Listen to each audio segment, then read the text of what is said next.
What's up, everyone? Welcome back to another episode of Untamed Intimacy. Today, we're going to be talking about something really relevant to our relationship and relevant to the transformation process in general, especially when you're in relationship with others. And this is the difference between punishment and responsibility. And fair warning, we're going to be airing all our dirty laundry. And by our dirty laundry, he means my dirty laundry. We're going to Her be dirty airing all laundry. of my dirty All laundry her today. dirty laundry will be aired. And you'll be forewarned, I have shit myself. So get ready for a smelly one. Multiple times. This nuance, this difference between taking responsibility and punishing ourselves is one of the key things that if you get this right, if you can find the nuance in your life, this will dramatically skyrocket your ability to transform yourself and transform your relationship. So listen carefully, folks, because I'm telling you, these past few weeks, we have done the hard work of figuring this shit out, and it has not been pretty. Well, past few weeks for you, several lifetimes for me. Um, Let me first tell you why this is important. Now, this may seem like a semantic difference, but this is actually one of the deepest ways in which we sabotage our own process for growth and development. So most people have been conditioned by society and particularly by their parents since they were very young using punishment, right? Ever since we were kids, anytime we did something that they said was quote unquote wrong, but really what they meant by that was something that was different from how they expected us to act. This could be speaking loudly on a train, or acting out in some way, or you know wanting to eat ice cream past 10 p.m. or watch TV or not do your homework. The primary dynamic that was established very early on was that if you do something bad, you will be punished. Mm-hmm. So this usually meant a combination of two things. The first thing was there would be an immediate withdrawal of love and affection, right? They would either not talk to us, they would become cold. Um, and that was the best case scenario, because the worst case scenario included component two, which was they would get really angry and we'd be scolded either verbally or emotionally and psychologically. And at least in the case of both Lee and I, physically. So when we are conditioned from before we can remember by the people who we consider the guardians and real role models for life, for how life works, by using a combination of withdrawal and punishment, essentially we learn to do that to ourselves every time we perceive that we're not doing enough, or we did something wrong, or some action that we took or some behavior is causing discomfort or disturbance or an issue for other people. Now, why is this important? It's important because almost all of us bundle responsibility and punishment together, right?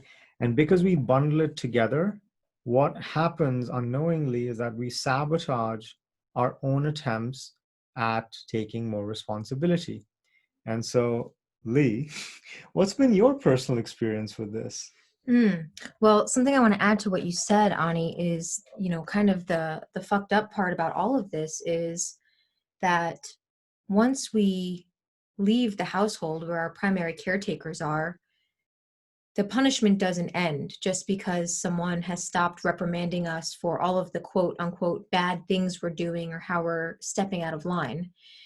That construct is like an entity that stays with us. So even though the emotional or physical abuse from childhood may no longer be there, we have learned how to punish ourselves. Should we give a couple of examples? Sure. Do you have So one ready? yeah, so for you it's your mom's voice. For me it's my dad's voice. Mm-hmm. So for my dad, nothing was ever good enough. If I scored a 98 on an exam, he'd be pissed because I lost 2 points. And so my childhood was like basically an uninterrupted series of me not being good enough. And so his extremely self-critical voice still exists in my head, and he's actually passed away. But, you know, I left home when I was 17, but his voice stayed with me in my head. And that voice is always telling me, not good enough. You can do better than that. You didn't do this right. You did that wrong. This is unacceptable. That's not good enough. And this voice has been, it comes in the form of an internal kind of self-criticism. You can imagine, an inner critic that you have in your head. And for you, It's the same thing. It's my mom's voice saying very similar things to Ani's dad. And that voice exists in my head, uh, reminding me of my perceived insufficiency, not enoughness, never enoughness. And the fascinating thing that happens in relationships is when we haven't deeply examined and loved on the parts of us that received this kind of language and treatment growing up, we carry that into our other relationships. So when the pointing the finger, not enoughness comes out between Ani and I, typically, if one of us has the sensibility, we know that if that's something Ani's saying to me, that I know it's not him. It's coming from the treatment he received growing up. And he knows it's not me. It's coming from some of the things that I heard growing up. And this gives us an ability to hold a space of compassion for the other, because we know that if it's something that's coming out from the other toward us, then there is probably 10 times worse the treatment happening within oneself. yeah, so a question that we often ask each other is, whose voice is that? Right? And so when I ask Lee, whose voice is that, I'm acknowledging that what, her maybe being very critical of something I'm doing is not her. That's not her own consciousness being voiced at me. And I leave open the space that it could be someone else's voice that is just being expressed through her. And often it's that self-critical voice that's operating inside her head on autopilot all the time that sometimes gets expressed at me, making me the object of the not good enoughness. Mm-hmm. Yeah. And so, something that is really key to keep in mind here is that when we can separate out that self-critical voice, which, by the way, I'd say most all of us have or have had at one point in our lives. It is a part of the human condition. So if this sounds like you, there's nothing wrong. I promise you that. This is a journey to coming home to ourselves and remembering that there is nothing inherently wrong with us. We are inherently whole and complete as we are. And as we get into the nuances of these parts of our lives, we see more clearly what's true and what's not.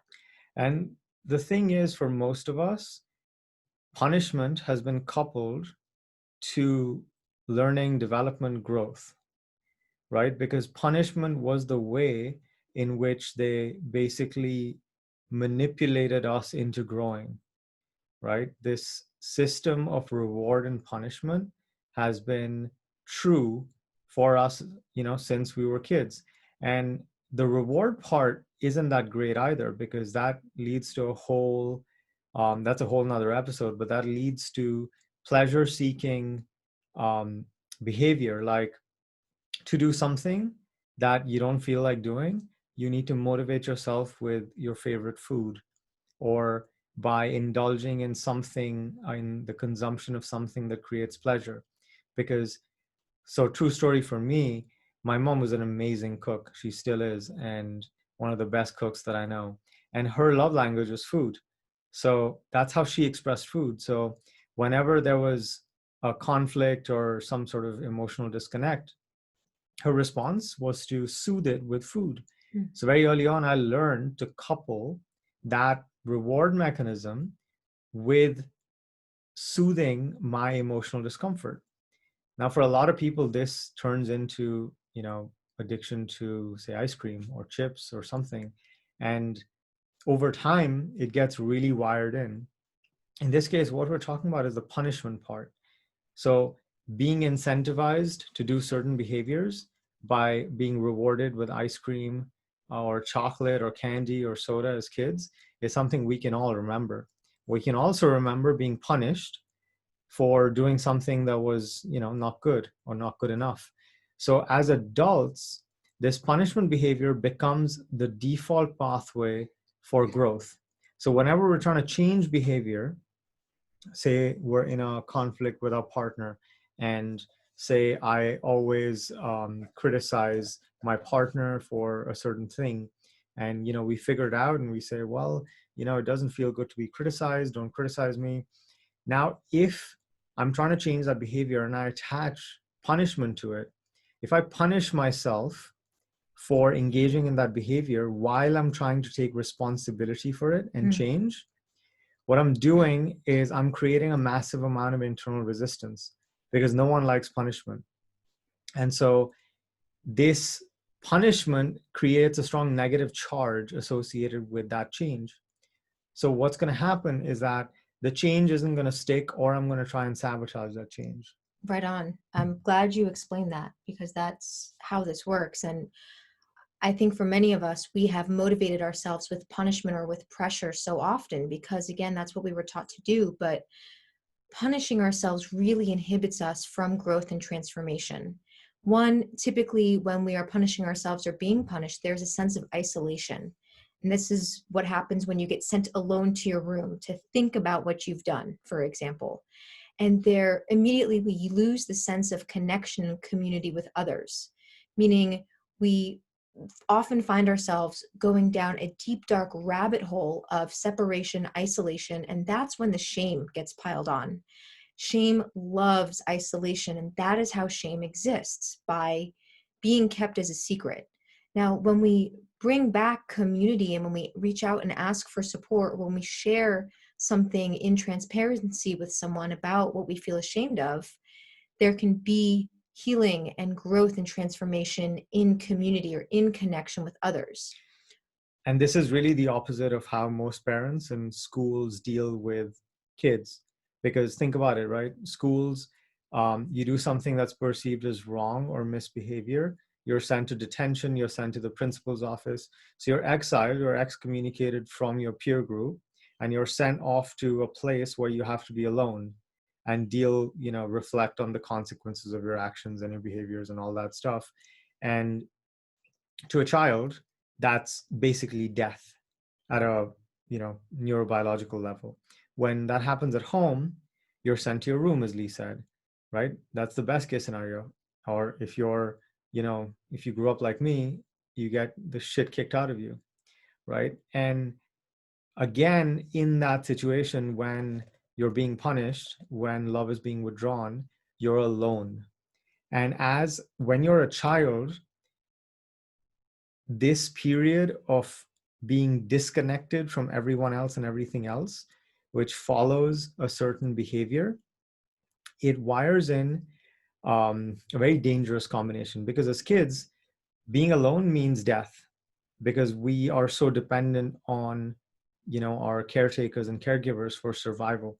In fact, how we know that we're safe is by co-regulating with them, right? Can you explain what co-regulating means? Yeah. So every single human being possesses a nervous system, right? This nervous system is a very complex system that governs the electrical impulses in the body that, allow us to be animated. So think of it as the animating system in our bodies. Mm-hmm. Now, we have this ability using a nervous system to be aware of each other. So the way we do that is by feeling each other and sensing each other.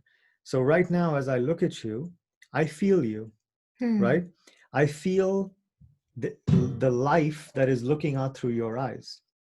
And that is the first level of co-regulation. That's my nervous system seeing and recognizing another nervous system and connecting to that. So as I see you and you see me, our nervous systems start to regulate. They start to become more in sync. Mm. Now, the second level of this is I see you seeing me, and I feel you feeling me. And when two nervous systems can feel each other feeling themselves, almost an understanding develops. These nervous systems can connect, they can fall into perfect synchronization. And as they fall into perfect synchronization, usually the two nervous systems go into a dominantly parasympathetic nervous system state. That is, they can rest, they can relax. This is usually the state in which we can connect with another human being.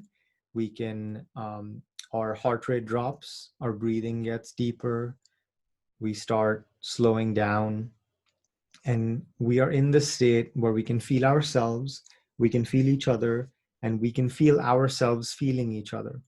Now, as a child, this is the primary capacity that we use to actually calm down, Mm. right? So if we have a scary dream and we scream in the middle of the night and dad comes running in, he's like, what happened? What happened? And he starts soothing the child, and everything starts slowing down, and the child can co-regulate with the father because the child can feel seen and held and supported, and the child can start feeling safe. Mm. Right? Now, this is the primary way in which we feel safe. So now imagine what we were talking about before. As a child, you do something wrong, and rather than co-regulating, rather than connecting with another nervous system and feeling connected, safe, grounded, secure, you're cut off and you're sent away, right? So you're separated and disconnected. And that's the primary pattern that's established. So now, as an adult, typically when a rupture happens, when some sort of conflict happens or disconnection happens, your first response is not to lean in and connect and soothe your nervous system. It's to separate. It's to run in the opposite direction. Mm. But what that does is that it makes you, at a very, very base level, feel less safe. Mm. It makes you feel isolated. And when we're isolated, we can't be connected. We can't have both. And human beings are wired to need to connect to feel safe. Now imagine what years of that does on our ability to create deep intimacy in romantic relationships. We were taught one way our whole lives, most of us, and then we're expected to create successful relationships where we lean in, where we're vulnerable, where we allow ourselves to be seen, where we're authentically and compassionately expressed, where we're present. That just doesn't add up. And so it's no wonder that there are so many relationships and so many couples out there struggling because of how we were raised and the behaviors we inherited. Now, punishment also creates other kinds of stressful loads on us. One, when we go into self-punishment or when we're being punished by a partner, it keeps us from being present. Typically and very naturally, when someone's being punished or reprimanded for something, the natural response is to defend and protect. That is an instinctual response.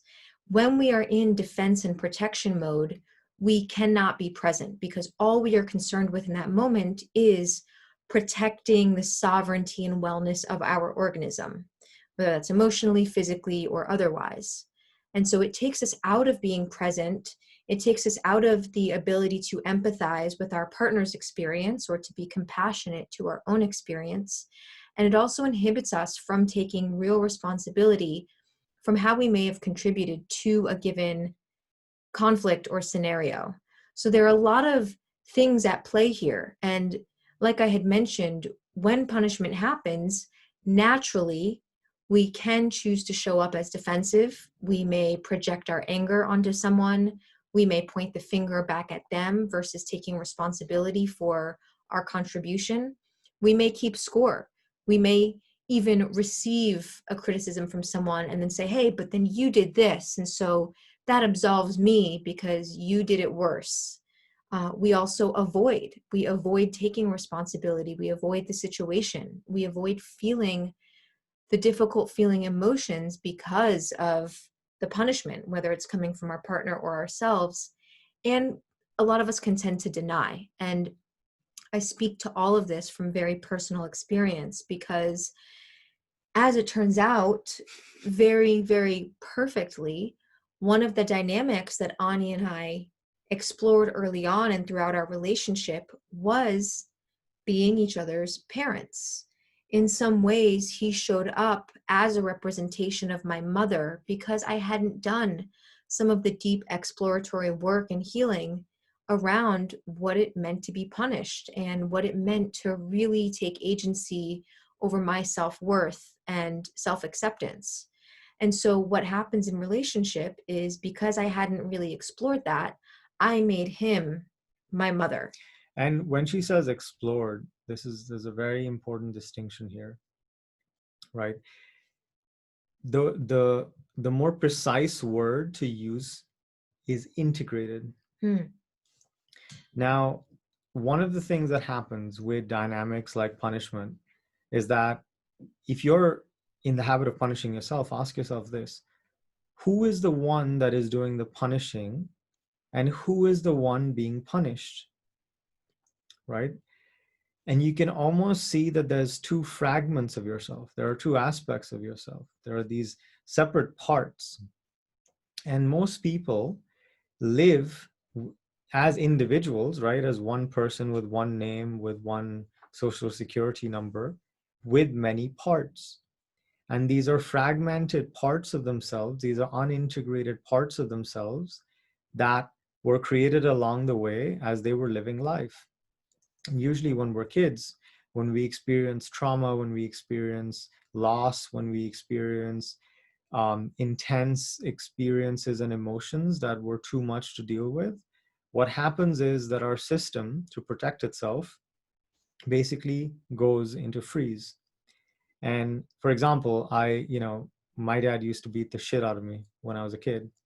And I remember, blocking out a lot of those memories because my system would literally shut down and I would freeze because I couldn't protect myself and I couldn't run away and I couldn't fight back because I was too little.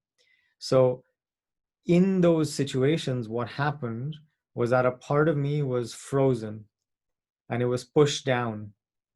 And it was pushed down and I was cut off from that part because it was too much for my system to handle. I didn't have the capacity to handle that.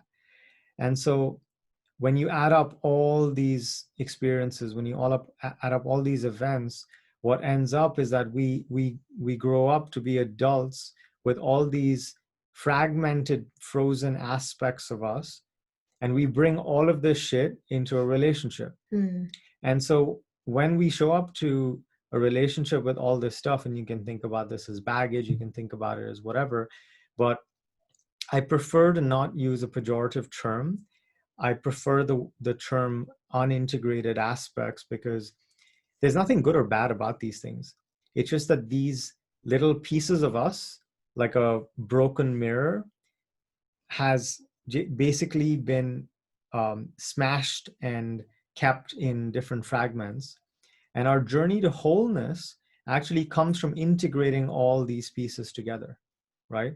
And the process of integration is becoming at peace with those pieces, different piece.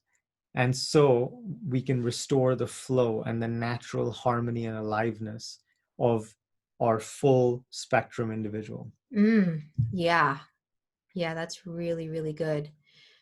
Something Ani and I have been exploring a lot in our relationship as of late, because it's been coming up, are these shadow aspects. And again, shadow is not good or bad. These are unconscious parts that exist in our psyche that likely developed very early in childhood as a means of protection against some sort of trauma. And we've locked them away. We've put them away up in the attic, and they're collecting dust, and we pretend that they're not up there until sometimes they become so overwhelming that they're just spilling out. And that is in some ways what happened in our relationship. These shadow aspects of mine, the defensiveness, the projection, the anger, the deep, deep, deep anger that I thought I had for my mother, but that I actually had for myself, um, comes out, especially when we're in a relationship where we feel safe. So I want to just make a side note that if shadow aspects are coming out, it could be a very good indication that you're actually feeling safe to express that part of you. So there may not be anything awry per se. It may just be that you're finally feeling so safe to let these aspects express. Could you share, some personal examples of how this played out, and why it's only now, or in the past year, that a lot of this stuff has been able to come out for you, and some of the consequences it's had? Yeah. So prior to this relationship, I there was only one other relationship in my life where I'd ever really felt truly safe. And not because I wasn't emotionally safe or loved unconditionally in my other relationships. It was that I never allowed myself a space to receive real love from partners. It was limited by the amount that I could love myself. And in this relationship, you've been such a pivotal part in loving me unconditionally and accepting me unconditionally and really reminding me of those things through words, through actions, through your presence. And as a result of that, parts of me felt safe to come out, parts of me that I had locked away forever, that I had denied were there, that I had no idea were there. And in that safety, I started expressing in reaction or response to conflict. And a lot of my tendencies were passed down to me. And it's one of those situations where you think you'll never sound like your mother and never say the thing that your father said, and then you do it, and it's like, oh shit, I am a spitting image of one of my parents. And that's exactly what's been happening. It's been very psychedelic almost, that will be in conflict, and then I could just very quickly deny something or defend myself. And that, what that does is it causes me to skip over the moment where I can empathize with you and be with you in your experience of something you're sharing about something I did or said. And it's very frustrating to be on the opposite end of someone who is being defensive, because when I'm on the receiving end of that, I get pissed off. And it then gives me, I then have compassion for you when you're on the receiving end of my defensiveness or projection that has nothing to do with you, but it is some sort of unprocessed emotion or conflict within myself. And so it's been fascinating because there has been a very vast container in our relationship of how much space you've held for me and how you've held me with unconditional love and acceptance. And as we have gone through me basically bringing all of these shadow parts out of the closet, there have been a lot of consequences. I have said a lot of hurtful things, things that I may have thought about before or never had the conscious thought of. I have defended and deflected. I have denied. And this creates a really big rift in the amount of trust that we're able to cultivate or maintain in our relationship. And it diminishes safety. It diminishes a desire for intimacy and connection. It creates a sense of indifference, a sense of complacency, a sense of hopelessness, um, and really just a growing apart. And we have experienced all of these things. And the whole point of this episode was something that I realized today, which was, how do I take responsibility for my contribution? Because let me tell you, folks, up until very recently, I was not willing to take responsibility. I was looking for ways to find an out. What can he take responsibility for? Why isn't he owning up to his shit? Why am I the only one doing this? Et cetera, et cetera. The list goes on. And when I recognize that there is a difference between taking responsibility and punishing myself, it became very clear to me that I can see how I've contributed to conflict and chaos and tension and separation and disconnection without shitting on myself for it. And so the crucial point here that really begs to be emphasized is that before, when Lee tried to take responsibility, because she had coupled punishment with taking responsibility, because that was the childhood wiring, every time she tried to take responsibility, she would punish herself. So she'd punish herself verbally, emotionally. She would shame herself. She would guilt herself. And obviously, that doesn't feel good. So naturally, it created an aversion to taking responsibility. Because if responsibility always comes with punishment, if we don't want to have the punishment, then what do? Well, we get rid of the whole thing altogether, which means push away responsibility. When we push away responsibility, what happens is nothing changes. So we keep repeating the same cycle in like Groundhog Day. Yeah. And so I want to share a process that I've gone through that has really helped me create the distinguishing factor in my mind. And that's one, if you look back on any situation you've been in with your partner, with a loved one, with anyone, just take a look back and reflect on the situation itself. So let me caveat this by saying we're only looking at this from your perspective. And what I mean by that is the ways in which you could take more responsibility, the ways in which you have contributed. So the point of this exercise is not to find all the faults and flaws in the other person. This is simply a self-reflective exercise. So think about a time when, say, you and your partner got into an argument. Think about what happened. Run through the play-by-play. And be careful here to delineate between what actually happened and the story about what happened. So, in a situation between us, I might say, Ani shared a piece of feedback with me and I had a certain response. And that response in my body felt like anger. It felt like defensiveness. That's just the facts of what happened. Now, And maybe there was a story associated with it, that he is saying this because he thinks this or he always does that. But it's really, really important to separate out the story from the fact. yeah. So acknowledge the situation. Just run through the play-by-play in your mind. And the play-by-play is things that you can see or hear that anyone as a witness in the room would recount as a detail. Play by play or blow by blow? The blow-by-blow is a little sexual innuendo. I mean, this is the Untamed Intimacy podcast. Go through the blow-by-blow if it pleases you. Then go through that and acknowledge your contribution. So no finger pointing, no naming your partner's contribution or anything like that. That is sort of in their wheelhouse to take accountability for. But simply go through and say, okay, where are the places where I could take more responsibility? Not where are the places where I should shame myself, punish myself, what did I do wrong, how was I bad? We're kind of throwing that one out here.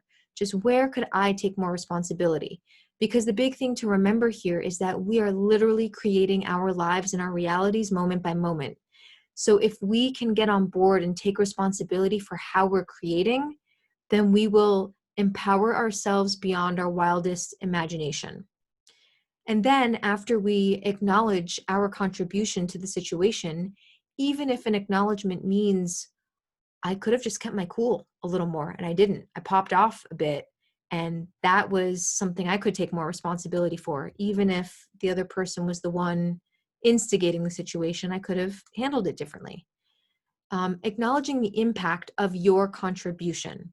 So what impact did what you said, what you did, what you didn't say or didn't do have on the situation?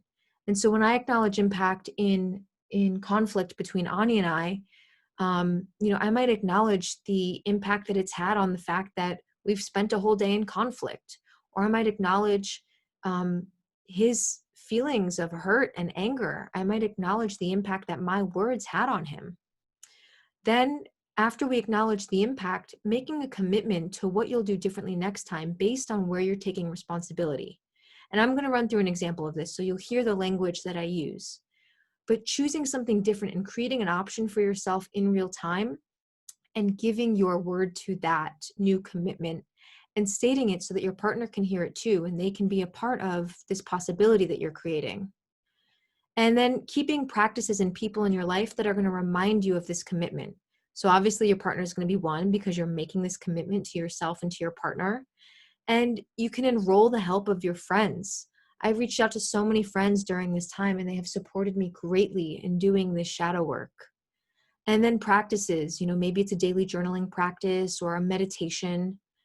And then lastly, connecting to the feeling of being in integrity with your word and connecting to any feelings you may have when you're out of integrity. And again, separate from shame and punishment, but just connecting to the sadness you may feel when you're out of integrity.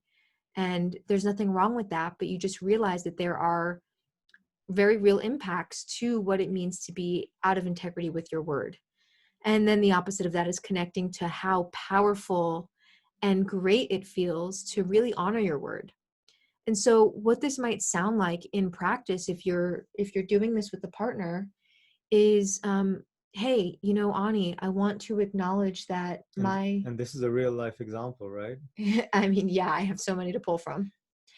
um, I really want to acknowledge the fact that I got defensive earlier when you shared feedback with me. And I appreciate you sharing that it felt frustrating for you and that you felt angry when I got defensive. And something I'd like to take responsibility for is not taking a moment to stop and be present with you in you sharing authentically with me. And, I also want to take responsibility for not taking a chance to empathize because I know that that didn't feel good for you. And when I put myself in your shoes, it wouldn't feel good for me if I shared something with you and then you immediately jumped to defensiveness versus being with me. And so I want to acknowledge the impact of my being defensive in that we've spent a whole afternoon in argument, in that you're feeling exhausted and I'm feeling exhausted. Like we haven't gotten any work done. And this has created separation between us. Like there's a very real impact to my actions. And I want to make a new commitment to myself and to you and to our relationship. And I want to commit to really listening presently when you share something and slowing way down so that I can be present with you and I can put myself in your shoes. And, what's really helpful for me in the practices I keep is renewing my commitment to that each day by journaling. Journaling really helps me to remind myself each morning and start my day with what I'm giving my word to. So that's how I'm going to keep this commitment alive. And, if there's anything else you want to share, I'd love to hear how you're feeling after having this conversation. Beautiful. And when I hear that, it's, no matter how much anger or rage or, any activation that I may have had in my body, it like dissipates so quickly and so deeply that I'm left with almost this soft, mushy, emotional center, which is open again, right? And that's one of the most profound things about this way of really approaching conflict and creating resolution, because it's it's so disarming, right? Even if there was a lot of anger and words being thrown around and voices being raised, this has a way of, you know, surrounding the person in a big ball of cotton candy. Yeah. It's beautiful. And I give a shout out to Landmark because I learned a lot of what it means to be in integrity in a lot of the coursework that I did there, only to be further emphasized by what I learned from you about integrity and commitment. Um, so what's on the other side of this?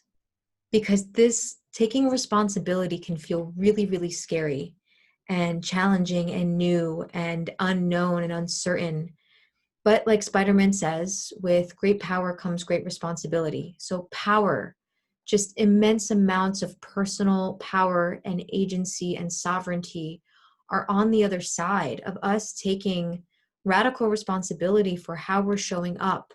And when we take that back, when we stop putting the onus onto others for our experience, we realize that we are creating every moment and every aspect of our lives.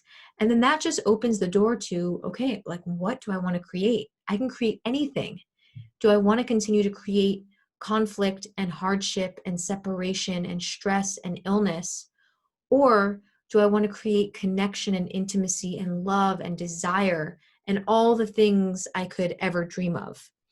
And, there's also a very deep opening for intimacy and connection. And like Ani had said, when I approach restoring connection in this way, it almost immediately melts him. It allows him to lower his guard because I've lowered my guard. And it allows us to be emotional leaders in our relationship. And going back to an earlier concept, it allows us to co-regulate because her guard is down and my guard comes down.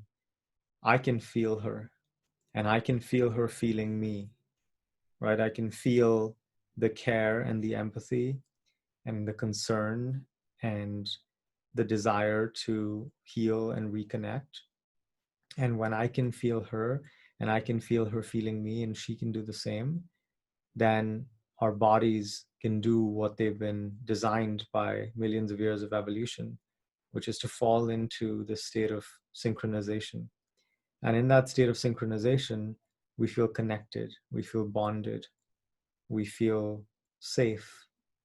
And it's only on a foundation of safety and connection can we have intimacy in a relationship. Aho. It's been quite a journey. One for the record books, I think. One for the record books. So, to everyone who's listening and watching out there, know that there are infinite possibilities for you to really step into deeper power and intimacy within yourself and in your partnership, and being able to distinguish between taking radical and authentic responsibility and between punishing yourself is a huge, huge step in the right direction toward your growth and transformation. And with great responsibility comes great power. Totally. And just for all of you listening, these are some really deep concepts that we're going to be covering in a group program that we are launching at the middle of August. And a little live workshop, which is going to be about 3 hours long, which is going to be really a deep dive on conflict resolution. Because one thing we've seen in so many couples that we've worked with, that we know, is just conflict has become almost like a given in relationships. And it's become a given because most people were never taught how to manage their experience. And, we show up with all these unintegrated parts to our soulmate, our relationships, and shit just goes south and we get into arguments and we fight and we don't know how to come back, and the walls just keep going up brick by brick by brick.